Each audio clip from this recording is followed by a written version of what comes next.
These folks know a lot more about the nuts and bolts of this equipment than I do, right? So try not to come in with a very forceful, you're doing this directive sort of side to the relationship, but more like, how can we kind of solve this together? This is the Energy Manager's Playbook from Save on Energy, a podcast empowering Ontario energy managers to find success at work. I'm your host, Jay Mullen. A school board is comprised of so many different people, from trustees to teachers, administrators, maintenance staff, students, parents, the list goes on. As an energy manager, you know that each of these groups will play an important role in managing and reducing energy consumption. But how do you get them to play an active role when they're already busy with their own jobs? Whether it's talking about the mechanics of an HVAC unit or whether that's conveying via data visualization about ROIs and simple paybacks and things of that nature. Like, there's a lot of different ways to communicate the benefits of these opportunities to different folks. Zeb Foss is the Manager of Conservation and Sustainability with the Waterloo Catholic District School Board. In this episode, building support for energy management on the ground. I've been with the board for about 2.5, almost 3 years now. We've been offering education to the region for over 183 years, about 44 elementary schools, 5 high schools. We've got a handful of continuing education centers and about 3 admin buildings. Okay. So what brought you into energy management in the education sector? When I was at the electricity utility, I was there for 6 or 7 years or so. I worked with educational institutions already. So I kind of had a bit of experience already working with them. But, working at the utility, I was predominantly working with the Save on Energy incentive programs. So you kind of bounce in and out of people's lives a lot and in and out of energy projects in general a lot. So the prospect of kind of having my own specific portfolio to work with was very appealing. And, kind of seeing projects through from beginning to end and actually being involved in the nuts and bolts of the project and reducing greenhouse gas emissions, or becoming involved with the teachers and administrators and ultimately the students as well, too. And with all those facilities, what's it like working at a school board? Like, you can't be in every building all the time. So how does that work in terms of the different departments that you typically interact with? That's a good question. Yeah, I have been to all the facilities now. It took a while to actually get to all of them because you have your high priority ones that you tend to focus on a little bit more, which is typically our high schools just because they consume a lot more electricity and gas and water.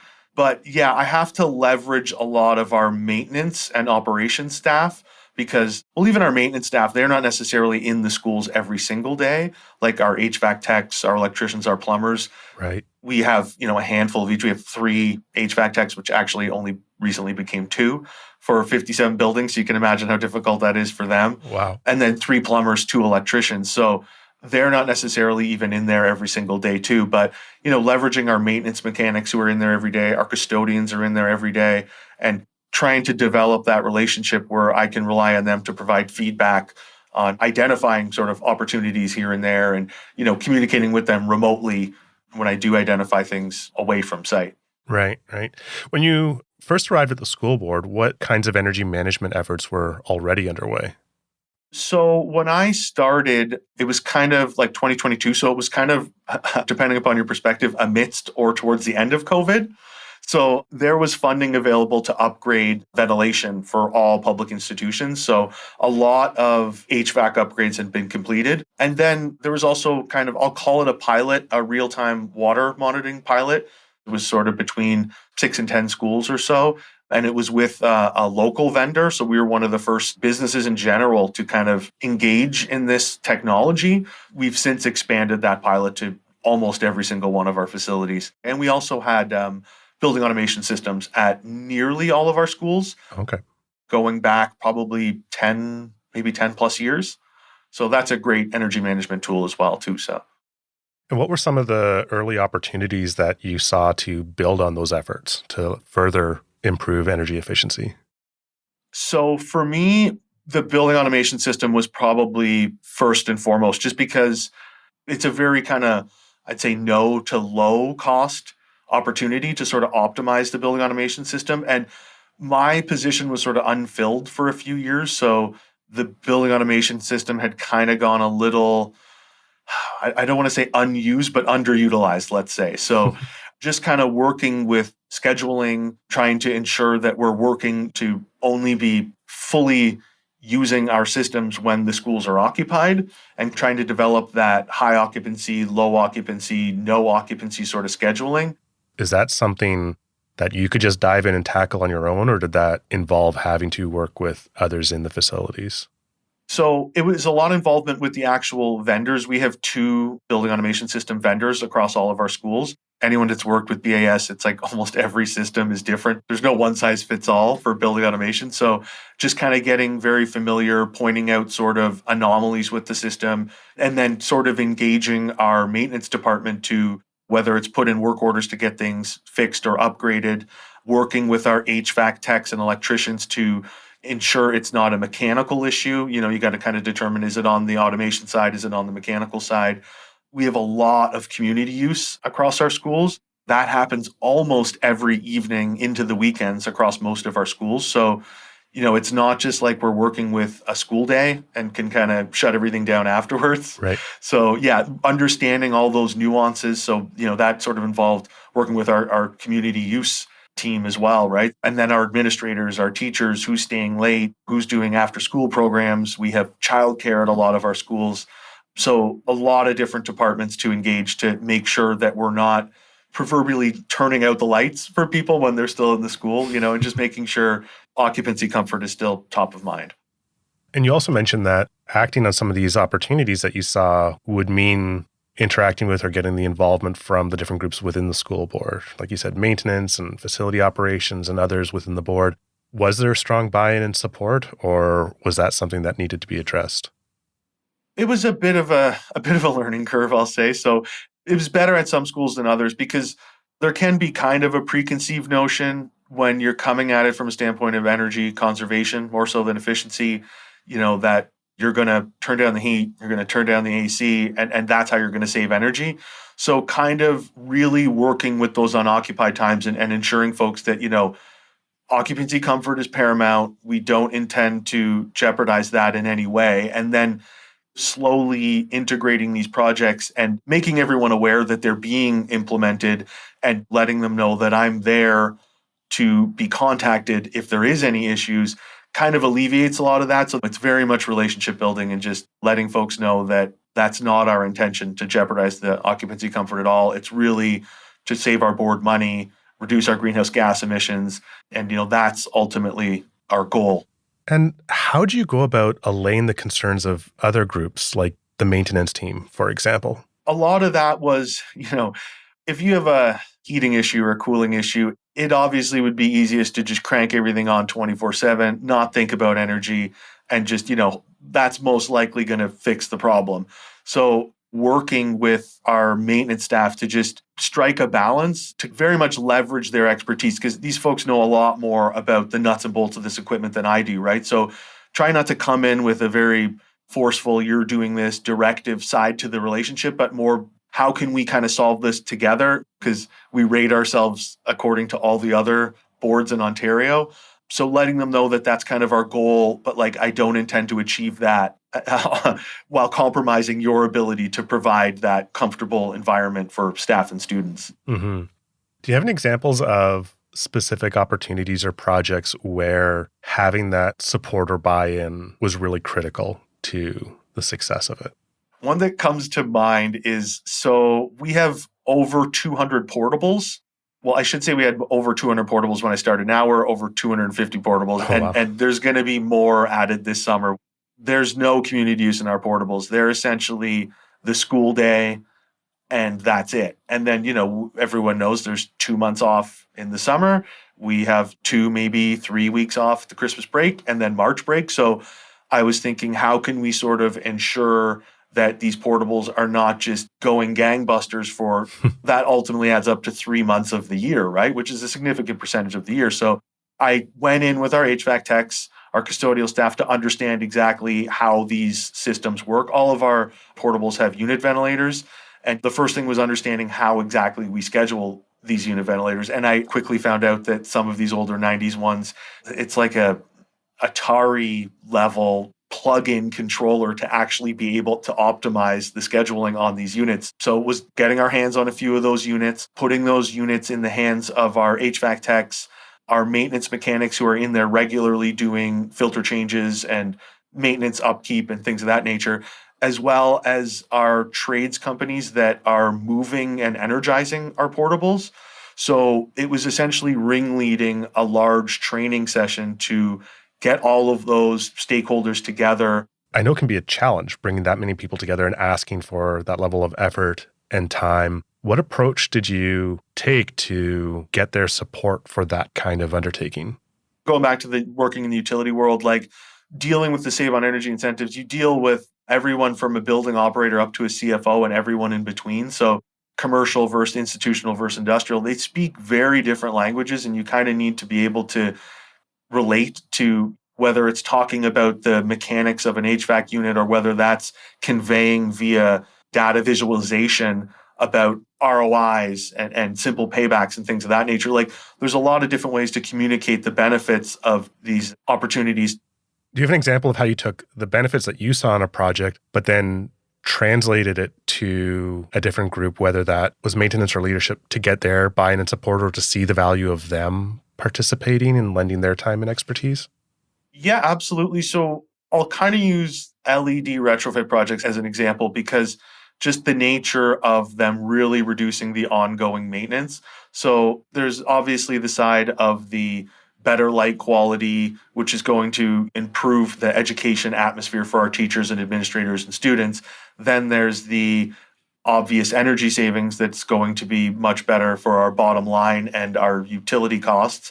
And then there's also that reduced ongoing maintenance, which is going to be better for our custodial and maintenance staff, just because, we essentially had fluorescent tubes, linear tubes across almost all of our schools. So we go through tens of thousands of tubes on a yearly basis, and they're constantly burning out. You have old ballast there. It made up a significant portion of a lot of folks' jobs was just replacing ballast and replacing tubes. So conveying those three different categories of benefits that you would get from just a simple LED lighting retrofit, yeah, it's different depending upon the group you're speaking to, right? For the water monitoring system, did you find that you coming in to provide that data, those insights, was that something that helped get buy-in from the plumbers, from the maintenance staff? You would almost think of it as being like, here's an additional burden, please go find where these leaks are, like on top of what they're already doing. Like they have, like everyone, an incredibly busy schedule, but it's almost like a detective kind of hunting where the waste is. Like, I would get these indicators, and essentially I would typically just throw in a work order, ongoing water consumption over the weekend, 3 to 5 liters per minute. No idea where it's coming from, and then they get to go on site and find out what the problem is. They understand that it's kind of a risk management strategy as well, too, right? So we don't have to wait for a pinhole leak to become a much bigger leak, right? So Right. it can ultimately kind of save them a bit of burden in the future, too, right? Right. Before a small problem turns into a big problem. Absolutely, right? Showing them a utility bill, like no one gets to really see utility bills outside of finance, right? And myself. So Mm-hmm. just kind of showing them like this is what we're paying for per cubic meter and per liter, and this is how much actually was wasted via 3 liters a minute, which adds up to thousands of dollars pretty quickly, believe it or not. So Yeah. showing them the graphs and showing them, look, this is where you went in at 6:30 in the morning and you fix the problem, and you can see the consumption go back to normal on the graph. And Okay. yeah, it was very beneficial. And finding those benefits that they are going to relate to and communicating in that way. Thinking back to when you were new at the school board, were there any particular skills or resources you pulled on to try to make that translation to get that support? Yeah, so definitely the experience at the utilities certainly helped. When I was with the utilities as an account representative, you're essentially trying to take as much off the plate of the customer as possible. I will engage the contractors to pull these documents, get these disposal certificates. I will leverage the account reps to put together those worksheets for us, determine the paybacks.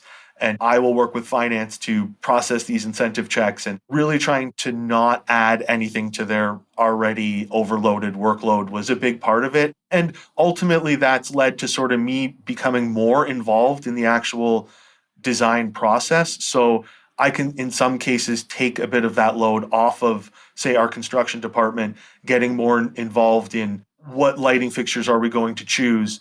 Are we following the process of meeting those application requirements? It went from framing it to, I'm not planning to add any time or work to your load, but I'm hopefully can kind of take a bit of that off by getting more involved in the design process and which units we're choosing and the tender process even and the RFP and RFQ process. Are there other examples of how you got different groups engaged? And I'm thinking, like you talked a lot about the maintenance construction, but more specifically, like what about faculty, like the teaching faculty or people in the management board level? So many years before I started, there was an existing sustainable development committee, but that had fallen off. But essentially what it is it's a committee that spans almost every department across our board. So we have our maintenance manager, we have our custodial supervisors, myself, we have folks from construction, administrators, we have teachers, we have our manager of communications, we have a superintendent, we have a healthy living consultant, we have other educational consultants. So it spans across our entire board, and it will continue to expand too, because as I become more familiar with the various departments of our board, I'm always trying to get more folks on board. We also have IT in there too, I should mention. So the Sustainable Development Committee really helps to spread the tendrils of energy conservation and sustainability. We meet quarterly, and we just recently developed like an eco newsletter to try to really tailor like upcoming events and what we're doing, the wins we've had within the facilities department, because I am ultimately, my role is within the facilities department. So before I got this committee back up and running, it kind of felt a little siloed because, I could just put things in our administrative news and, we're doing National Sweater Day and what is that? I don't understand what that is. Or we're trying to get our eco schools numbers up and what does that mean? So really trying to tailor it to the individual audiences across our board. It's been super helpful. And what about the messaging or efforts that you put into engaging leadership? Like, did you do anything to build support amongst leadership for these types of energy projects?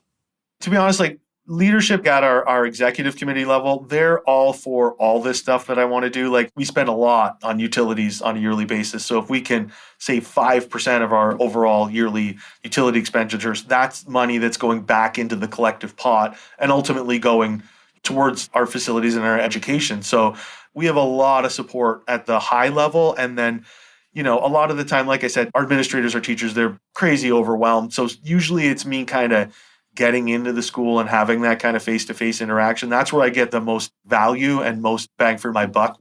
Right. And when you were putting in all of that effort, building those relationships across the different groups in the school board, what were some early signs that, you were starting to get more support for these efforts or more buy-in or more interest in pursuing energy management? I would say two things.